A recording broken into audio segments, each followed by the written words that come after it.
ஹரிஓம்.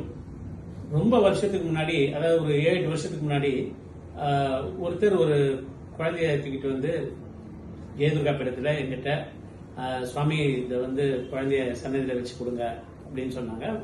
சந்தனி வாசல்ல குழந்தைய வச்சுட்டு சுவாமிகிட்ட ப்ரே பண்ணி கொடுத்தேன். அப்ப சொன்னாங்க, எனக்கு பல வருஷங்களா குழந்தை இல்லாம இருந்தது.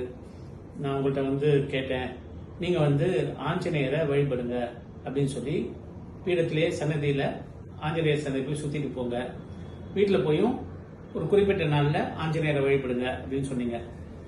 அது நான் பண்ணும்போது எனக்கு அந்த வருஷத்திலேயே கன்சீவ் ஆச்சு, குழந்தை பிறந்திருக்கு. இந்த குழந்தைக்கு இப்போ 1 வயசு ஆகுதுன்னு சொன்னாங்க.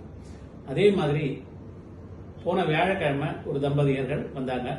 அவங்களையும் நான் வந்து ஆஞ்சநேயரை தான் சுத்த சொன்னேன்னா, ஒரு குறிப்பிட்ட நாளில் ப்ரே பண்ண சொன்னேன்னா, அது என்னன்னு கேட்டீங்கன்னா, அந்த நாள் என்னன்னு கேட்ட வியாழக்கிழமை.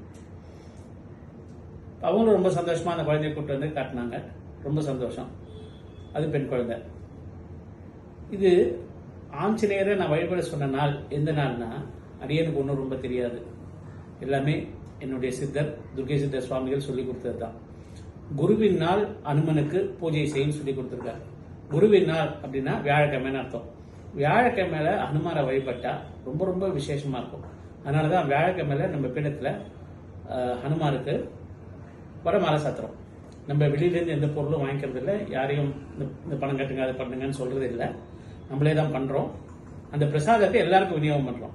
வியாழக்கிழமை முக்காவாசி 99% வந்து நம்ம வந்து வடமாலை சாத்திடுறோம். சரி, இது ஆன்மீகம்.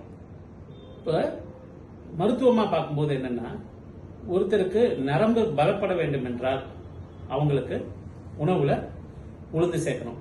இந்த உளுந்தை வந்து நம்ம வடை போண்டா அப்படிலாம் சாப்பிட்டா ஆயில் இருக்கு, சாப்பிடலாம். அந்த உளுந்து களியா சாப்பிடலாம். உளுந்தை வந்து டாங்கர் பச்சடின்னு சொல்லுவாங்க. உளுந்து பச்சடி பண்ணி அதை வீக்லி ஒன்ஸ் நம்ம அட்லீஸ்ட் உணவுல சேர்த்துட்டே வந்தோம்னா நமக்கும் நம்ம குழந்தைகளுக்கு நல்லது. இதை செஞ்சு பார்க்கலாம். ஆஞ்சநேயரை வியாழக்கிழமை வழிபட்டா சனிக்கிழமை சனி பகவானோட தொந்தரவு நமக்கு இருக்காதுன்னு சித்தர் சொல்லி கொடுத்திருக்கார்.